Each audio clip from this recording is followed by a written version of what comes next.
que Emília Pérez recebeu tantas indicações e tantos prêmios, mesmo com todas as críticas negativas? Foram 13 indicações ao Oscar, gente. 13. Fora Globo de Ouro, BAFTA, por aí vai. Fui assistir, né, pra entender esse fenômeno. E a primeira hipótese que surge desse sucesso descabido é sim, porque tem muita grana envolvida nessas campanhas. E a maioria dos filmes que chegam ali investem bastante nesse processo. Mas eu acho que tem alguns componentes que vão além do puro lobby. Primeiro que, nitidamente, a gente está vivendo uma onda reacionária no âmbito social, com governos e bilionários flertando abertamente com o neofascismo, inclusive estimulando o discurso de ódio contra as minorias, especialmente as pessoas trans. O Trump fez várias declarações bastante problemáticas nesse sentido. Então, um filme com protagonismo trans, que promete discutir racismo, o problema do narcotráfico, do desaparecimento de pessoas no México, etc., sem uma análise mais profunda, parece um tapa na cara do retrocesso. Vai resolver agora.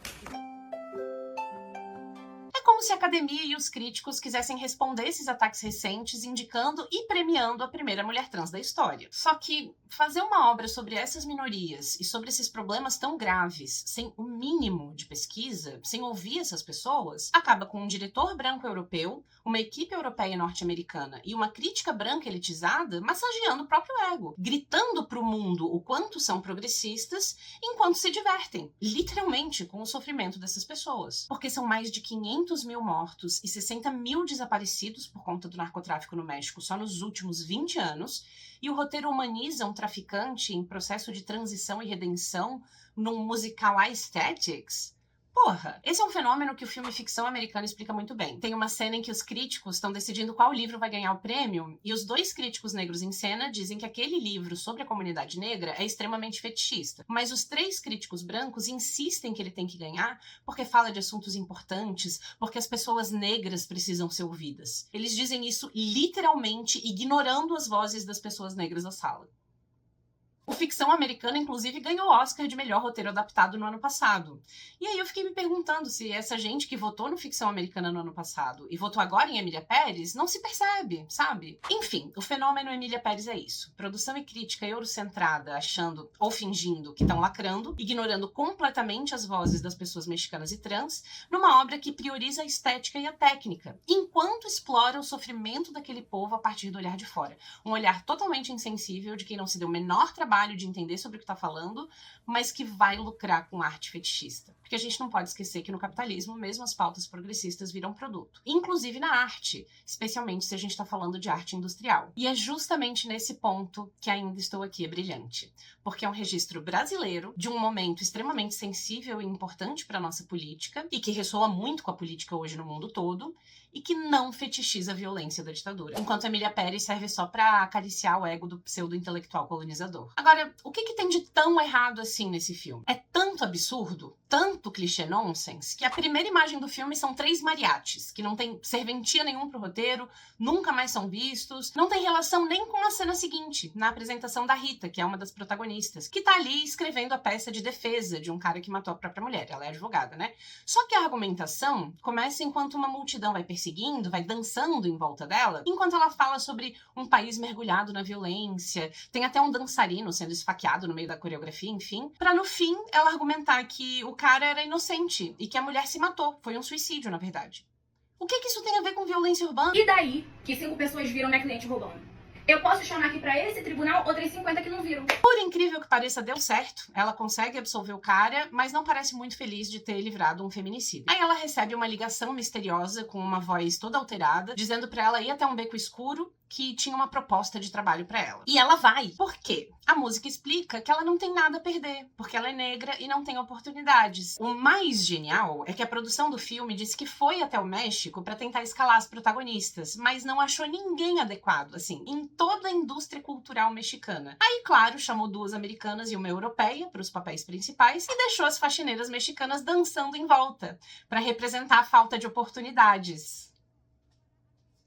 Não tenho nem comentário pra fazer sobre isso. A Rita vai até o beco, é sequestrada, que surpresa, levada até um dos chefes do tráfico, e ele oferece $2 milhões para que ela encontre um cirurgião para fazer a cirurgia de redesignação de gênero. E ele diz que já tá tomando os hormônios há 2 anos. Uma pessoa que toma hormônio há 2 anos não ia mudar, não ia deixar de produzir barba? Mas não dá tempo pra pirar muito nisso, porque logo começa a infame música sobre a cirurgia. Ok, existem pessoas que sonham sim com essas cirurgias, e isso pode fazer diferença na autoestima, na saúde mental, enfim. Mas é uma decisão muito pessoal. E o discurso no filme associa diretamente a transição de gênero à cirurgia de redesignação. E essa não é a realidade para muita gente. Tem bastante pessoas trans que não querem fazer cirurgia. E existe uma pressão social até em relação a isso. E não dá para ignorar também que existe toda uma indústria da estética que pressiona principalmente as mulheres. E que toda essa questão sobre passabilidade, parecer ou não parecer ser trans, é um reflexo da transfobia e pode gerar muita ansiedade. Além de ser um discurso bastante elitista, já que todas essas cirurgias são caríssimas em grande parte do mundo, porque não é todo mundo que tem SUS. Agora, uma música enumerando todas as transformações corporais possíveis, com modelos felizes de bunda pra cima, enquanto a advogada sorri e diz sim, sim pra absolutamente tudo, é muito estranho. Tá criticando? Tá romantizando? Qual a intenção dessa porra, sabe? Confuso, péssimo. Toda essa questão da transição tá complicadíssima. Porque quando ela escolhe o médico, finalmente, ela ainda precisa convencer o cara. E aí vem uma música, né, que é quase um festival de psicodelia argumentativa. Ele diz que mudar o corpo não vai mudar a alma. Aí ela responde que mudar o corpo muda a sociedade e por isso muda a alma. De novo, focando na cirurgia como componente essencial da transição e da aceitação social. Aí ele insiste que não vai fazer. Não sei por que, se ele é especialista, e ela diz, vai fazer sim, porque tu não conhece ele como eu. Como assim, Mona? O cara não é um traficante psicopata que você conheceu 2 cenas atrás?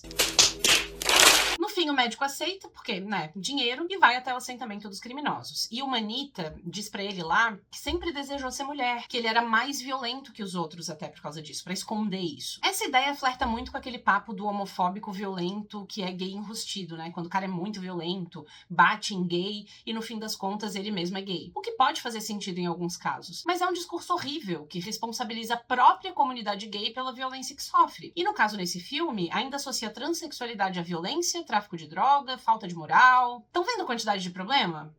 Não acabou, tem mais. Pra fazer a transição, ele abandona a mulher e os 2 filhos e forja a própria morte. Assim, é interessante a metáfora da morte pra transição? É, tanto que a gente chama o nome antigo de nome morto. É como se a pessoa nascesse de novo mesmo. Mas quem que abandona os filhos com a mulher pra ir se autorrealizar, gente? Estatisticamente falando, é a comunidade LGBT? Não, né? Beleza. A Emília faz a transição. A Rita recebe o dinheiro, vai aproveitar a vida de advogada rica na Inglaterra. 4 anos se passam, elas se reencontram, mas a Rita ainda não sabe que é a Emília que tá ali na mesa, porque nunca tinha visto ela depois da transição. E a Emília pergunta, você tem saudade do México? E a Rita responde que não. Lógico, né? Na cabeça desse diretor francês, quem é que ia sentir saudade daquele buraco, não é mesmo? Quando ela descobre que é a Emília, ela pensa, pronto, vai me matar pra não deixar testemunha. Mas não, a Emília, na verdade, quer ver os filhos de novo. E ela pede pra que vá buscar a Jess e os filhos pra que eles se mudem pra casa dela, enquanto ela tá ali se fingindo de uma tia que eles nunca tinham ouvido falar. Essa cena foi bastante criticada, mas eu confesso que eu achei todo aquele desconforto bem palpável, assim. E tem as suas inspirações na novela. Agora, falando em desconforto, as músicas de forma geral, estão muito horríveis, porque basicamente foram escritas em francês e traduzidas para o espanhol. Tem expressões que não fazem nem sentido para os nativos. E piora muito quando são cantadas por alguém que não tem a menor intimidade com a língua. Gente, vocês me perdoem, ela até deu uma declaração dizendo que fez o que pôde com o tempo que tinha e tal, mas o sotaque dela tá muito sofrível. Não que isso importe pro diretor, que nem espanhol fala, né? Tá cagando pra isso. Ele escolheu fazer o filme em espanhol porque é a língua do pobre imigrante. Palavras do próprio pendejo. O que importa pra ele é a imagem. E, de fato, tem algumas imagens que estão muito bonitas. Eu confesso que as coreografias estão bem executadas em praticamente todos os números musicais. A iluminação é linda, tem uma fotografia bastante dramática, teatral, assim. Particularmente acho bonito. Mas as músicas e o roteiro não se sustentam de jeito nenhum. Enfim, eventualmente, elas entram numa vibe, ai, vamos ser amigas? Nem parece que a Rita foi ameaçada, sequestrada e torturada pelos capangas da coleguinha, mas né? Estão ali tomando cafezinho. E passa a mãe de um dos jovens desaparecidos e entrega um panfleto com o rosto dele para elas. Aí elas conversam um pouco sobre arrependimento e a partir daqui começa um arco de redenção da personagem. Durante esse arco, tem uma das cenas que, no alto da minha ignorância, pensei, Uma cena fofa, tá? A Emília vai dar boa noite pras crianças, um dos filhos diz que ela tem o cheiro do pai, que tá com saudade e tal. A Emília chora, tem musiquinha, me emocionei, achei bem fofo. Mas depois eu descobri que esse é um dos muitos trechos que a comunidade trans odiou, porque os hormônios mudam o cheiro da pessoa, mudam muito o cheiro da pessoa. Então, sabe? Cadê a pesquisa, gente? Como é que o filho vai reconhecer o cheiro se o cheiro muda? Mas a redenção continua. Um dos capangas dela suborna um detento e descobre onde está o corpo do rapaz do panfleto. Depois disso, ela monta uma ONG e acaba descobrindo vários pontos de desova desses corpos, desvendando dezenas de desaparecimentos, numa sequência em que os próprios bandidos, dentro das celas, vão contando onde são esses pontos de desova. Mona, você é maluca? Esse é um dos momentos mais complicados da trama, porque banaliza um processo extremamente difícil, assim, complicadíssimo mesmo. Existem vários órgãos privados e governamentais no México dedicados exclusivamente a encontrar essas pessoas. Só que, gente, não é um trabalho simples. Muitas vezes os corpos são mutilados, carbonizados, jogados em alto mar, e o filme faz parecer que qualquer socialite bem intencionada pode resolver o problema, né? O que é um escárnio em relação a toda a situação. Talvez exista aqui uma metáfora de enquanto homem, o Manita significava destruição, morte, enquanto mulher, a Emília representa cura, redenção. Eu fico tentando encontrar o significado para as coisas, né? Mas é muito difícil quando você se coloca no lugar das vítimas nesse roteiro. E o filme traz um único trecho com esse ponto de vista, a música em que a família canta sobre os desaparecidos. E aí eu pensei, finalmente, né? Esse é o ponto de vista que a gente quer quando vai falar sobre esse assunto. É a visão e a vivência dessas pessoas que nos interessa, o que é exatamente o que o Ainda Estou Aqui nos entrega. Mas é claro, aqui no Emília Pérez, essa conversa se torna mais uma música cheia de estereótipos e o momento do protagonismo das famílias das vítimas é muito breve, porque na própria música deles também tem os traficantes pedindo perdão. Não tem jeito, o foco do filme é a traficante que vira a branca salvadora, a ponto de ela dar um jantar beneficente em nome da ONG que ela fundou para deputados, ministros, representantes da Câmara do Comércio, que minutos antes ela nos apresenta como chefões do tráfico e corruptos. E a Rita questiona, né? Poxa, mas você vai trazer corruptos pra cá? E a Emília responde que são as pessoas que ela conhece. Ela ainda não conhece a realeza britânica. Ou seja, pra trazer alguém que presta pra esse jantar, tinha que ir até a Europa, sabe? Buscar alguém da realeza, porque ali no México não tem ninguém que presta.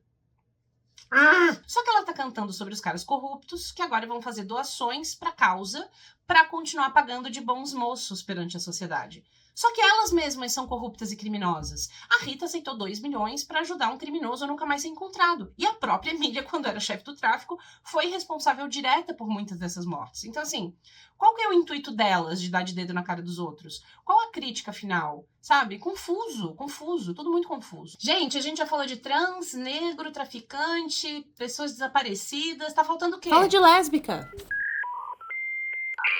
Sim, a Emília arruma uma namorada no meio do processo, que, sinceramente, o que ela tá fazendo ali?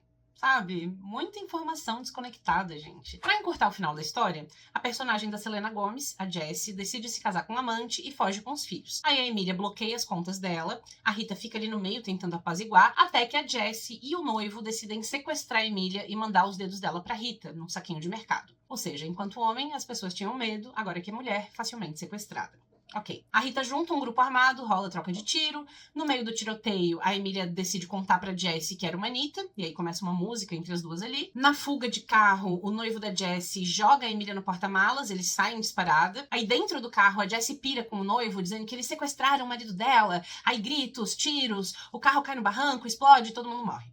E a última cena é uma procissão com a imagem da Emília Pérez como uma santa, que é puxada pela namorada dela. Por sinal, a única mexicana do elenco principal é a moça que puxa a procissão. Tudo bem. É uma crítica à religiosidade? É uma crítica em relação à política, à religião e ao narcotráfico estarem misturados? Aos narcopolíticos e celebridades que são endeusados, mesmo quando eles mesmos são os culpados pelo caos social? O que tudo isso tem a ver com transição de gênero? Agora, imagina o povo mexicano vendo o personagem que representa um dos responsáveis pelos milhares de desaparecimentos sendo adorado como santa no final do filme. Isso sem contar as muitas declarações problemáticas da equipe do filme, né? O diretor foi questionado sobre pesquisar melhor a cultura mexicana. Ele disse que Shakespeare não precisou ir até Verona para escrever Romeu e Julieta. Ai, Mona, então tá bom. Você Não é o Shakespeare, talvez nem Shakespeare fosse o Shakespeare, e Romeu e Julieta não é uma obra crítica sobre a sociedade veronense. É uma história de amor que poderia acontecer em qualquer lugar. O componente cultural local não tem peso narrativo nessa história. E sem contar também os trocentos tweets da atriz Carla Gascon, que ofendeu todas as minorias possíveis ao longo dos últimos anos. Ou as acusações falsas que ela fez sobre a equipe da Fernanda Torres, né? Tá inflamando discursos contra o filme, que é um absurdo, porque a Fernanda, inclusive, saiu em defesa dela. Mas quando a gente tá falando das tretas sobre o filme e que os prêmios, como o Globo de Ouro e o BAFTA, vieram antes das polêmicas e por isso os críticos votaram, e tá ganhando tanta coisa, nem é sobre essas declarações, é sobre esses problemas estruturais da obra mesmo, que a crítica europeia e estadunidense simplesmente não consegue enxergar, porque é obtusa, egóica e fetichista. Só quando o filme estreou na América Latina que os críticos latinos começaram a apontar esses problemas. O Oscar vai ser votado depois do sul do mundo abrir os olhos da galera que tá lá em cima, então talvez ainda possa dar boa pra gente, porque ficou óbvio que se trata de uma obra pseudo-intelectual bem preguiçosa e a galera que votou até agora deve estar morrendo de vergonha. Pelo menos eu espero que esteja. Concluindo, o diretor esqueceu um negócio básico na luta contra o sistema. Não existe militância LGBT ou feminista descolada das questões de classe, e que para falar sobre esses temas é fundamental fazer o dever de casa. A estética é importante, porque ela ajuda a expressar pontos de vista do autor. Mas quando é descolada do discurso e tá ali só para servir beleza e técnica, vira uma casca vazia. E como eu disse antes, as pautas progressistas, elas são comercializadas, né? E isso até pode ter um lado benéfico na ampliação dos debates sensíveis e tal, mas também pode resultar em obras extremamente frívolas, como é o caso de Emília Pérez. É isso. Gostou do conteúdo? Se inscreve e ativa o sininho, porque o seu apoio é muito importante para o meu trabalho.